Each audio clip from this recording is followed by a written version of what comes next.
that was quick and easy. Oh hey, welcome. As you probably saw in my previous video, I got a brand new Bambu Lab X1 carbon. Got it all set up, ready to go, about to hit start on the very first test print. So come on along and take a look and we'll see what it does. Alright, we're going to go print the built-in benchy test file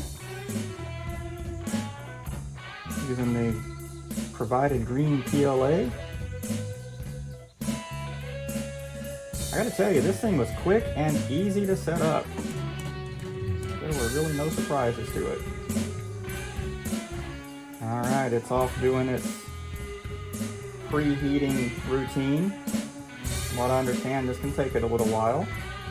So, I'll catch you at the next phase.